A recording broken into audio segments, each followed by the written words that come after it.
it's worthwhile, and in the next, I'll make sure that there's at least 10 minutes for questions, but for the next 10 minutes, it's worthwhile just going through sort of interesting, whether you like the administration or not, sort of the changes that have been coming through for a lot of these virtual care services, remote patient monitoring, and chronic care services. Top down overall, both RFK and Dr. Oz and sort of the powers that be at HHS and really the administration in general, all in on trying to get chronic conditions more under control, right? Big part of the agenda, as they call it. On top of that, there's been a lot of push to use technology to help with that process. So, there's no ink on paper for a lot of this yet, as far as like regulatory movement. That said, this quote from RFK was particularly interesting. Basically saying one of our visions and goals is every Medicare beneficiary is wearing a consumer vital tracking device by the end of our administration, which is a pretty crazy thing not a crazy thing to say. A departure from the pulling teeth it has been to getting reimbursement for wearables and vital monitoring in general, right? So interesting. Something to keep in mind, that it was not that the Democratic sort of agenda was different when they were in power. It also was pro consumer wearable and consumer sort of pro vital tracking, but never quite so full throated as this. So again, there's other things that you may or may not like about them. That said, interesting sort of push on that side. Congress also now has a bipartisan bill on remote care under consideration, which is not super new, except for the fact that it's bipartisan, and it would eliminate the copay on CCM services. And then there's another one actually that is trying to push forward to increase the reimbursement for remote care for rural health organizations. There's not no other jointly sponsored bills, but it's something to take away that some of the only the few jointly sponsored bills across the aisle have to do with remote care. It is in a very contentious time, not that contentious of an issue at its face, at least, that these things are things that we should be promoting as costs rise and folks are having just suffering and having issues and poor outcomes with chronic conditions, right? Also, real quick, so the next slide's going to talk about the pushback on this, which is why this one's all like rah rah skumma. So excuse me for cheerleading for a second, but also CMS has done nothing but expand these things in the last 3 years. Also, right?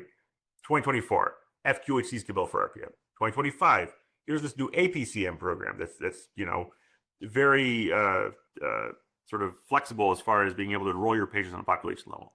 And now in 2026, now in 2025, proposed for 2026, despite in 2024, they're coming out the things that I'm going to show you in the next slide. CMS basically did nothing but expand the codes again. So there's a lot of tailwinds regulatorily right now, which, to be honest, after the elections, I knew that it wasn't going to be like a knife to the whole thing. That said, there is you could hope for if you were a proponent of these services. That said, lots of value, and this is sort of, again, a takeaway from the last year. Lots of value in RPM and CCM programs, when done correctly, focused on patient outcomes. Also, not a ton, but a non-trivial number of maybe not so great actors not doing this in a way that's meant to just harvest the codes versus, and it might not be like them twirling their mustache evilly, but also maybe that too, right? So the idea here is OIG came out 2024, September, and said listen, we need more oversight of RPM. Some of the things they said in that were just, they didn't understand the codes. And there's a lot of things that you can sort of poke holes in it. Because one thing was they're like, 2019, RPM reimbursement went up like orders of magnitude. It's like, yeah, well, 2019 is when you started paying for it. So 2020 and 2019 would make sense for it to go up. And 2020, we all had a lot of big fish to fry with COVID and didn't want people to come into the doctor's office. So it makes sense it goes up there too, right? But all that said and done,